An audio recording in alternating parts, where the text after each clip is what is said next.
Government के सभी कर्मचारियों का मेरा नमस्कार। मैं आपके अपने यूट्यूब चैनल जयकाल जीनियस से पीके यादव आपका हार्दिक अभिनंदन एवं स्वागत करता हूं हमारे ऑनलाइन प्लेटफॉर्म जयकाल जीनियस पर। तो आज हमारा जो टॉपिक है कि कोई कर्मचारी, मान लेता हूँ वो कर्मचारी कौन है, ए है, और एक कर्मचारी कौन है, बी है। ठीक है। ए कर्मचारी है जो पे लेवल 3, ठीक, ग्रेड पे 2000 में भर्ती हुआ है, और वही सेम ग्रेड पे में या पे लेवल में यानी 3 में भर्ती हुआ है, और 2000 रुपये उसकी ग्रेड पे थी भर्ती के समय में। ठीक है। दोनों कर्मचारी एक ही दिन, मैं इसकी डेट मान लेता हूँ 2016 मान लेता हूँ, दोनों की भर्ती का जो वर्ष है कौन सा मान लिया मैंने, 2016। यानी कि दो कर्मचारी हैं, एक कर्मचारी ए है, एक कर्मचारी बी है, और दोनों क्या है 2016 के अंदर अपॉइंट होते हैं केंद्र सरकार के अंदर, और ए है जो एनपीएस के अंदर भर्ती होता है, ठीक है, और बी कर्मचारी है जो ओपीएस के अंतर्गत भर्ती होता है। तो आज का जो मेन मुद्दा है वो क्या है कि एनपीएस और ओपीएस, न्यू पेंशन स्कीम और ओल्ड पेंशन स्कीम, इन दोनों पेंशन स्कीम का हम कंपैरिजन करेंगे 30 साल का इन दोनों कर्मचारियों के संदर्भ में, कि जो कर्मचारी एनपीएस के अंतर्गत भर्ती हुआ है और दूसरा कर्मचारी जो कि ओपीएस के अंदर भर्ती हुआ है, इन दोनों की 30 साल सर्विस के बाद में पेंशन और उनके टोटल कॉर्पस के अंदर क्या अंतर आएगा, कौन सी पेंशन स्कीम किस कर्मचारी के लिए अच्छी रहेगी। तो आज का हमारा महत्वपूर्ण पिक यही है। इसमें हम 30 साल का कंपैरिजन करने वाले हैं, और कौन सी पेंशन स्कीम है जो अच्छी रहेगी वो एग्जाम्पल के साथ में हम आज इसका विश्लेषण देखेंगे। ठीक है। तो आइए हम शुरू करते हैं बिना समय को गवाए हुए, और हम चलते हैं अपने टीवी स्क्रीन पर। ठीक है। हम सबसे पहले यहाँ पर देखेंगे कि जो कर्मचारी यानी ए, हमने किसको लिया था, एनपीएस के अंदर लिया था हमने ए कर्मचारी को। यहाँ पर मैं नाम नहीं लूंगा, उसको डिनोट करूंगा मैं ए से। ये जो कर्मचारी है एनपीएस के अंदर भर्ती हुआ है कब, 2016 के अंदर। दोनों कर्मचारियों की मैंने जो भर्ती है, जो ईयर है वो कौन सा, अपॉइंटमेंट जो डेट है वो कौन सी ली है, 2016 के अंतर्गत ली है, यानी 2016 के अंदर ये दोनों ही कर्मचारी भर्ती हुए हैं। एक इसके अंदर भर्ती हुआ है एनपीएस के अंदर। अब इसमें हम देखेंगे कि इसको टोटल एनपीएस से कितनी पेंशन मिलेगी और टोटल कॉर्पस कितना मिलेगा। जब हम इन दोनों यानी कि कर्मचारियों के पेंशन के बारे में जब हम डिफरेंस पता करेंगे तो लास्ट में रिजल्ट निकल के आएगा कि कौन सी पेंशन स्कीम है जो केंद्र के कर्मचारियों के लिए अच्छी रहेगी। तो हम सबसे पहले क्या करते हैं, मैं इसमें सबसे पहले आपको निकाल लेता हूं न्यू पेंशन स्कीम का कैलकुलेटर एनपीएस का। ठीक है। हमने खोली यहाँ पर न्यू पेंशन स्कीम का कैलकुलेटर। अब देखो यहाँ पर एज में क्या लूंगा, उसकी 30 साल लूंगा, क्योंकि हम आज कंपैरिजन कितने वर्ष का कर रहे हैं, 30 वर्ष का कर रहे हैं। तो मैंने यहाँ पर एज कितनी ली, 30 वर्ष की, क्योंकि वो 30 वर्ष का भर्ती हुआ है, तो 30 साल के बाद में वो कितने का हो जाएगा, 60 साल का हो जाएगा। तो हम उसकी एज क्या ले लेंगे, 30 वर्ष ले लेंगे। ठीक है। करंट एनपीएस बैलेंस अगर मैं यहाँ लेना चाहूँ तो ले सकता हूँ। ठीक है। दोनों के लिए हम अमाउंट सेम लेंगे, जिससे कंपेरिजन में हमको क्या रहेगी, सुविधा रहेगी। तो मैं यहाँ पर ले लेता हूँ 1000 रुपये। ठीक है। क्योंकि उसके अंदर भी हम जब पीपीएफ का अकाउंट खोलेंगे ओल्ड पेंशन स्कीम के अंतर्गत, तो वहां भी हम 1000 रुपये को इसको मैनेज कर लेंगे। ठीक है। यूर कॉन्ट्रीब्यूशन यानी कि एनपीएस के अंदर क्या होता है कि 10% है जो गवर्नमेंट एम्प्लॉय उसके अंदर अपना जमा करवाता है एनपीएस के अंदर, और 14% है जो गवर्नमेंट जमा करवाती है। तो मैं यहाँ पर ले लेता हूँ कितना, उसकी जो बेसिक सैलरी के बारे में पहले आपको थोड़ा सा बता देता हूँ। ठीक है। पे लेवल 3 की जो बेसिक सैलरी है वो कितनी होगी उस समय, 2016 के संदर्भ में मैं यहाँ पर बात करूंगा। को कर्मचारी 2016 के अंदर क्या हुआ था, भर्ती हुआ था। कब हुआ है, 2016 के अंदर, जब ये वेतन आयोग, 7वां वेतन आयोग लगा था, तब वो भर्ती हुआ था। ठीक है। तो उस समय ये पे लेवल 3 के अंदर था। मैं आपको थोड़ा सा पे लेवल के बारे में बता देता हूँ। पे लेवल 3 में ग्रेड पे क्या कितनी आती है, 2000 रुपये ग्रेड पे लेवल 3 के अंदर आती है। तो उस समय इसकी जो बेसिक पे थी वो कितनी थी, 21,700 रुपये। ठीक है। बेसिक सैलरी कितनी थी, 21,700। तो बेसिक सैलरी का ही 10% क्या करेगा, एम्प्लॉय जमा करेगा। तो एम्प्लॉय कितना जमा करेगा, बेसिक सैलरी का 10%, और गवर्नमेंट कितना जमा करेगी, बेसिक सैलरी का 14%। ठीक है। तो मैं यहाँ पर देख ले, अब आपको आगे समझाता हूँ इस कैलकुलेटर के माध्यम से कि 21,700 को मैं राउंड फिगर में कितना ले लेता हूँ, 2200 रुपये ले लेता हूँ। ठीक है। क्योंकि पीपीएफ के अंदर जब हम कैलकुलेशन करेंगे तो आसानी रहेगी। वैसे 2170 रुपये होते हैं, लेकिन हम इसको राउंड फिगर में कितना लेके रखेंगे, 2200 रुपये। तो एम्प्लॉय कितना कॉन्ट्रीब्यूट करेगा, 2200 रुपये। थोड़ा सा यहाँ पर अभी डिजिटल बोर्ड गड़बड़ कर रहा है। ठीक है। तो मैं यहाँ तक हम पहुंच गए थे। तो वो एम्प्लॉय कितना कंट्रीब्यूट कर रहा था, 2200 रुपये, 2200 रुपये पर मंथ। ठीक है, तो गवर्नमेंट कितना कंट्रीब्यूट करेगी, गवर्नमेंट 14% करेगी, तो यानी इसका 2200 रुपये का हम 4% बढ़ाएंगे तो कितना हो जाएगा, लगभग 3100 रुपये हो जाएगा। ठीक है, 3100 हो गया। उसके बाद इंक्रीज करेगा कंट्रीब्यूशन ये अपना हर साल, कितने से, 10% से। यहाँ रुपीज को ना लेते हो, मैं परसेंटेज ले लेता हूँ। ठीक है, क्योंकि उसको इंक्रीमेंट भी मिलेगा हर साल और डे भी मिलेगा, तो मैं इसका नॉर्मल लेके चला हूँ कि 10% वो क्या कर रहा है कर्मचारी इसमें इंक्रीज कर रहा है अपना। ठीक है, एक्सपेक्टेड जो रिटर्न है, मैं यहाँ पर एक्सपेक्टेड जो रिटर्न है वो ले लेता हूँ यहाँ पर 8% का। ठीक है, वैसे एनपीएस का जो अभी जो रिटर्न चल रहा है वो 9, 9:30, 10, 11 तक चलता है, या 9 से 11 के बीच में ही अभी में हमको देखने को मिल रहा है उसका रिटर्न। ठीक है, लेकिन हम क्या ले लेते हैं, 8% इसका एवरेज ले लेते हैं। रिटायरमेंट, मैं यहाँ पे अभी रिटायरमेंट की उम्र 60 ईयर्स इसलिए ले रहा हूँ क्योंकि हमें कितने का क्या करना है, 30 साल का हमें कंपेरिजन करना है, तो मैंने यहाँ पर कितना ले लिया, 60 वर्ष ले लिया। ठीक है, अब मैं इसकी क्या कर देता हूँ, कैलकुलेशन कर देता हूँ। अब देखिए यहाँ पे क्या रिजल्ट सामने आता है आपके, ये देखो, अमाउंट एट रिटायरमेंट, यानी उसका टोटल जो कॉर्पस है वो कितना हो जाएगा, उस एम्प्लॉय का टोटल कॉर्पस हो जाएगा, आप यहाँ पर देख सकते हैं, सॉरी 2,45,17,818 रुपये, ये हो गया उसका टोटल कॉर्पस। उसका जो एम्प्लॉय का कंट्रीब्यूशन कितना हो जाएगा, 43,42,642 रुपये। एम्प्लॉयर यानी कि गवर्नमेंट का कंट्रीब्यूशन हो जाएगा इसके अंदर 61,19,177 रुपये। टोटल कंट्रीब्यूशन हो जाएगा 1,04,62,819 रुपये। टोटल रिटर्न कितना हो जाएगा, 1,40,54,999 रुपये का। ठीक है, तो उसका टोटल कॉर्पस कितना हो गया अभी, लगभग 2.5 करोड़ रुपये। टोटल कॉर्पस तो हो गया है, लेकिन अभी क्या है, कर्मचारी है जो अभी रिटायर नहीं किया है, अभी उसकी सर्विस और बाकी है। लेकिन हम उदाहरण किसके लिए लिए, 30 वर्ष की सर्विस के लिए। अभी पूर्ण रिटायरमेंट का एग्जांपल नहीं लिए। पूर्ण रिटायरमेंट के एग्जांपल के ऊपर मैंने अलग से एनपीएस ओपीएस के लिए अलग से एक वीडियो बनाई हुई है, बीआरएस के लिए अलग से बनाई हुई है, वो आप हमारे यूट्यूब चैनल पर जाकर वहां जाकर आप देख सकते हैं। लेकिन हमने यहाँ पे 30 वर्ष का कंपेरिजन किया है कि ओल्ड पेंशन स्कीम और न्यू पेंशन स्कीम, दोनों स्कीमों में कौन सी बेहतर आपके लिए साबित होगी। तो हम देखते हैं, अब यहाँ पर सरकारी कर्मचारी को कॉर्पस के बारे में तुम्हें पता लग गया कि उस सरकारी कर्मचारी को कॉर्पस तो लगभग कितनी मिलेगी, 2.5 करोड़ रुपए। अब हम देख लेते हैं इसकी पेंशन कैसे मिलेगी और कितनी मिलेगी। तो पेंशन के लिए मैं क्या करता हूँ, पेंशन पर कर देता हूँ क्लिक। तो टोटल अमाउंट जो रिटायरमेंट के समय उसका हुआ था कॉर्पस, वो इधर आ गया है। विड्रॉल परसेंटेज देखिए, यहाँ पर मैं विड्रॉल परसेंटेज डाल देता हूँ 60%, इसका इट मीन्स वो रिटायर कर गया है, लेकिन अभी वो कर्मचारी रिटायर नहीं किया है। अभी वो कर्मचारी 30 साल के बाद में क्या है, वीआरएस लेना चाहता है, नौकरी छोड़ना चाहता है, तो 20% ही वो विड्रॉल कर सकता है। अगर कोई कर्मचारी 60 साल से 1 महीना पहले भी अगर रिटायरमेंट लेता है तो वो 20% ही उसका टोटल कॉर्पस का निकाल सकता है। अभी फिलहाल की कंडीशन में ये रूल है। ठीक है, रफली में यहाँ पर क्या होता है, जो बाकी रिमेनिंग जो 80% होगा उसकी उसको क्या खरीदनी पड़ेगी, एन्युटी खरीदनी पड़ेगी उस कर्मचारी को। ठीक है, एन्युटी किस लिए खरीदनी पड़ेगी, उसको पेंशन देने के लिए। गवर्नमेंट उसको क्या देगी, पेंशन देगी। तो उस जो एन्युटी खरीदेगा रिमेनिंग 80% की, ठीक है, उसी से उसको क्या मिलेगी, कर्मचारी को उस 80% से क्या मिलेगी, उसको पेंशन मिलेगी। यहाँ पर ध्यान एक चीज का रखना, अभी वो कर्मचारी जो रिटायर नहीं किया है, ठीक है, अभी वो वीआरएस ही ले रहा है 30 साल के बाद में। ठीक है, इस चीज का आप ध्यान रखना, फिर आप बाद में क्या है कमेंट बॉक्स में डालेंगे कि सर आपने गलत बताया। ठीक है, अब देखिए मैं इसको कर देता हूँ कैलकुलेट। ठीक, अब आपके सामने क्या रिजल्ट निकल के आया, यहाँ पर देखिए अभी आप, अब यहाँ आपके सामने रिजल्ट निकल के आया, ये जो विड्रॉल अमाउंट है वो कितना हो जाएगा, 49 लाख रुपए। मंथली पेंशन उसकी बनेगी 98,000 रुपए। अमाउंट टू नॉमिनी, जब वो डेथ करेगा तो उसकी नॉमिनी को कितना पैसा मिलेगा, 1,96,14,255 रुपए, यानी कि 50 लाख रुपए उसको कैश मिल जाएंगे और 98,000 की उसकी पेंशन बनेगी। अब ये व्यक्ति रिटायर कब करेगा, क्योंकि हमने इसको भर्ती किया था 2016 के अंदर, तो 16 से 30 साल हम काउंट करेंगे तो कब जाके रिटायर करेगा, 2045 के अंदर।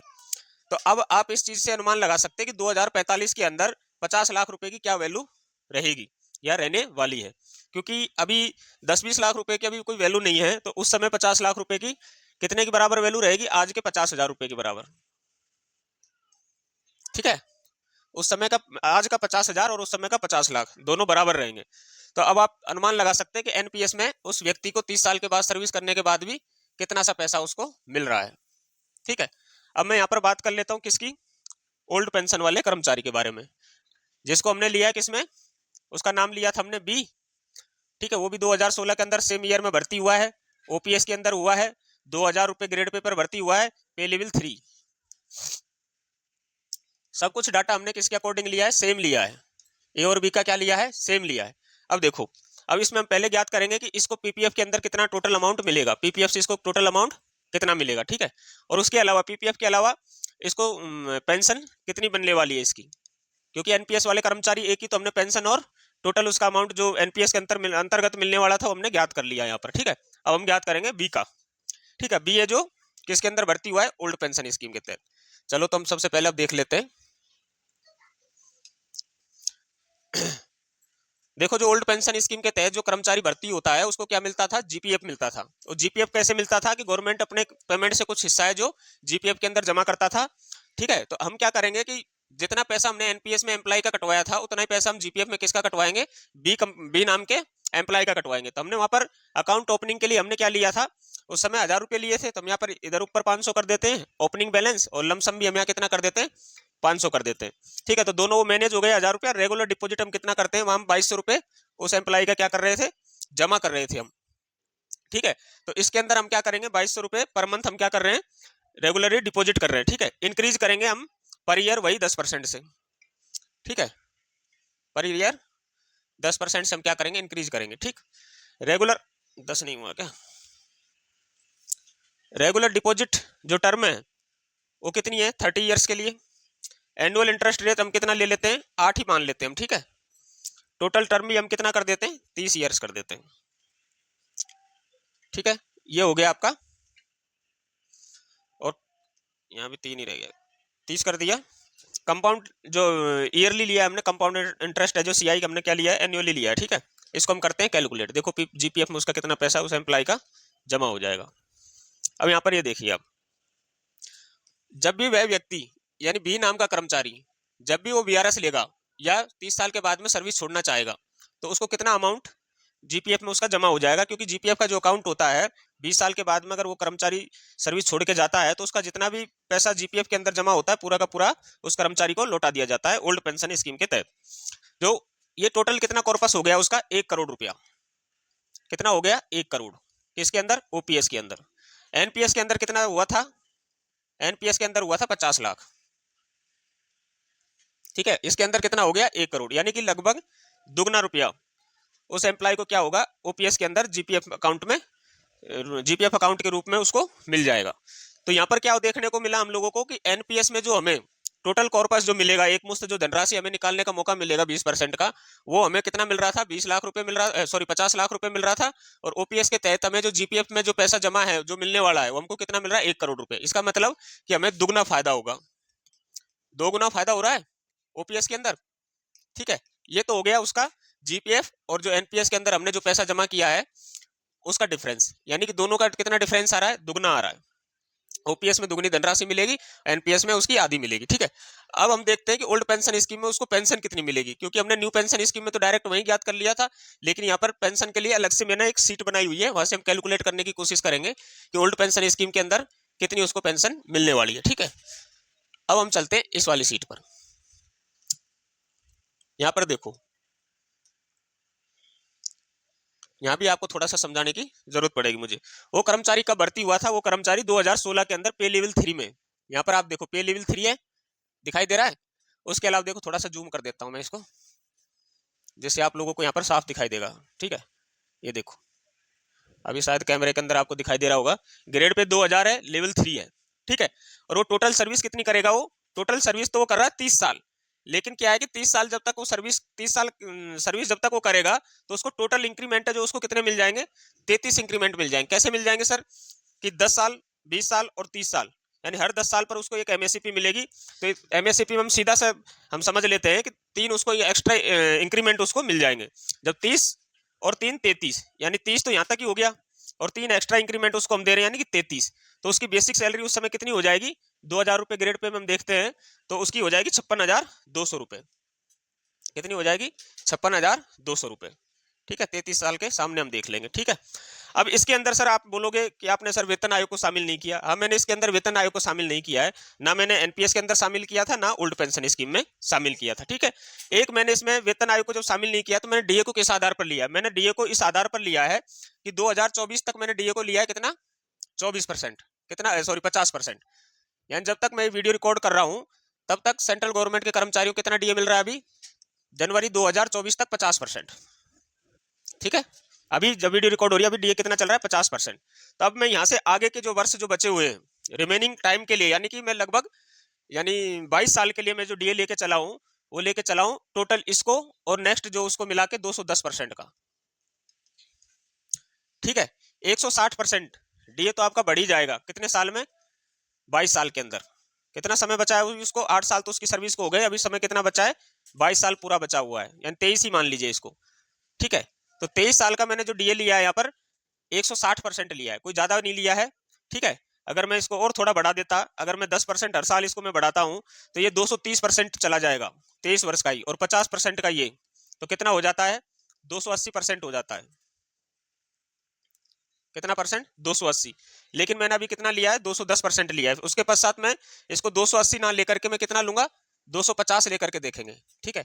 ये डीए की कैलकुलेशन हम दोनों तरीके से देखेंगे, तब हम एक बीच का एक रिजल्ट निकालेंगे कि ओल्ड पेंशन स्कीम में 30 साल सर्विस करने के पश्चात में कितनी पेंशन उसको मिलने वाली है उस एम्प्लॉय को, ठीक है। क्योंकि करेक्ट अनुमान हम बिना उसके पे कमीशन के हम नहीं लगा सकते, तो हम डीए के आधार पर ही उसकी सैलरी को रखेंगे। तो हम उसको लेके देखेंगे 210 से 250% डीए के मद्देनजर रखते हुए हम उसको देखेंगे। अब देखो उसको पेंशन कैसे मिलेगी, तो यहाँ पर पेंशन का आपको मालूम है, पेंशन किस आधार पर मिलेगी उसको, बेसिक पेंशन, ठीक है। बेसिक पेंशन मतलब 56,200 का आधा, ठीक है। इसका कर देंगे हम आधा, तो कितना है 56 प्लस में डीए, ठीक है। तो 56,200 का आधा हो जाएगा 28,100 रुपए, ठीक है। और इस पर कितना परसेंट हम डीए ले लेते हैं, फिलहाल के हिसाब से हम ले लेते हैं, आप 200% ही ले लीजिए, ठीक है, ज्यादा मत लीजिए। 28,100 का 200% आप निकाल लो, का 200%, ठीक है। तो मैं यहाँ पर लिख लेता हूँ 56,200, इधर हो गए 56,200 और इधर हो जाएगा 28,100। इन दोनों को प्लस करेंगे तो ये हो जाएगा 300 और 28 दूनी 56 और 28 तिया 56 8 64 74 84,300। ये इसकी पेंशन कितनी हो रही है, 84,300, कितने डीए पर, 200% डीए पर। अगर मैं इसी डीए को क्या कर देता हूँ, 250% कर देता हूँ, क्योंकि 2045 में अगर मैं डीए की कैलकुलेशन करता हूँ आज के हिसाब से, यानी आज से लगभग 22 साल के बाद में डीए कितना हो जाएगा, अभी 50% चल रहा है, तो अनुमानित 250% तो आराम से डीए पहुंच ही जाएगा। अगर मैं इसको 250% कर देता हूं तो आप इसमें कितना प्लस और कर देना, 14,050 रुपये और प्लस कर देना, तो यानी कि 98,000 टोटल, इधर लिख देता हूँ फ्रेश उसमें, ठीक है, 98,350 रुपए, कितना हो जाएगा, 98,350 रुपए। ये क्या हो गई उसकी पेंशन हो गई ओल्ड पेंशन स्कीम के हिसाब से, ओल्ड पेंशन स्कीम के हिसाब से क्या हो गई उसकी पेंशन हो गई है, ठीक है। अब आपने क्या देखा, अब आपने दोनों चीजें देख ली कि एनपीएस और ओपीएस के अंदर एक तो पेंशन में भी फर्क आ रहा है, ठीक है, एक टोटल कॉर्पस में भी फर्क आ रहा है, और दूसरी चीज क्या है कि ये जो पेंशन है ना आपका डीए जैसे जैसे बढ़ता रहेगा ओल्ड पेंशन स्कीम में, जैसे जैसे डीए बढ़ेगा, डीआर यानी कि उसको रिटायरमेंट के बाद में डीआर बोलते हैं, डियरनेस रिलीफ बोलते हैं, तो डीए इक्वल टू डीआर ही होता है, कोई फर्क नहीं होता है, लेकिन रिटायरमेंट के समय जो डीए रिलीफ दिया जाता है इसलिए उसको डीआर बोला जाता है, ठीक है। तो आप छोटा सा सिंपल सा आप ये समझ लीजिए कि जैसे जैसे आपका डीआर बढ़ेगा वैसे वैसे आपकी पेंशन क्या हो जाएगी, आपकी पेंशन है जो इंक्रीज करेगी, ठीक है। पहला फायदा तो इसके अंदर ये हो गया पेंशन में, ऐसा नहीं है कि आपकी जो पेंशन है जो घटेगी, इसमें घटने वाली नहीं है। जबकि एनपीएस के अंदर क्या है कि आपकी पेंशन घट भी सकती है और बढ़ भी सकती है, इसमें कोई निश्चित प्रावधान नहीं है। क्यों नहीं है निश्चित प्रावधान, उसका कारण है कि ये कहीं ना कहीं शेयर मार्केट पर डिपेंड करती है एनपीएस स्कीम है जो, ठीक है। अगर शेयर मार्केट का रिटर्न गिरेगा, यानी मार्केट गिरता है तो पेंशन भी आपकी कम बनेगी, अगर शेयर मार्केट स्पीड से भागता है तो पेंशन भी आपकी स्पीड से भागने वाली है। तो इन दोनों में क्या है, यह फर्क है मोटा मोटी कि इसमें पेंशन की श्योर गारंटी है कि आपको इतनी पेंशन तो मिलने वाली है, और एनपीएस के अंदर कोई गारंटी नहीं है कि आपको कितनी पेंशन मिलेगी। हो सकता है कि आपको पेंशन ना भी मिले, मान लीजिए उस पैसे पर उस साल मान लीजिए शेयर मार्केट किसी 2-3 साल मान लीजिए लगातार गिरावट में रहा, 2 साल भी अगर गिरावट में रह जाता है तो उस कर्मचारी को किसी प्रकार की कोई पेंशन नहीं दी जाएगी, ठीक है। तो आपको ये वीडियो कैसी लगी, आपकी क्या राय है इस वीडियो पर, तो आप कमेंट बॉक्स में जरूर बताएं। अगर आपका किसी प्रकार का कोई सवाल या जवाब हो तो हमें नीचे कमेंट कर सकते हैं, मैं आपके सभी सवालों का जवाब देने की कोशिश करूंगा। अगर आपको मेरी वीडियो अच्छी लगी हो तो मेरे चैनल को सब्सक्राइब और वीडियो को अधिक से अधिक शेयर और लाइक करना बिल्कुल ना भूलें। धन्यवाद।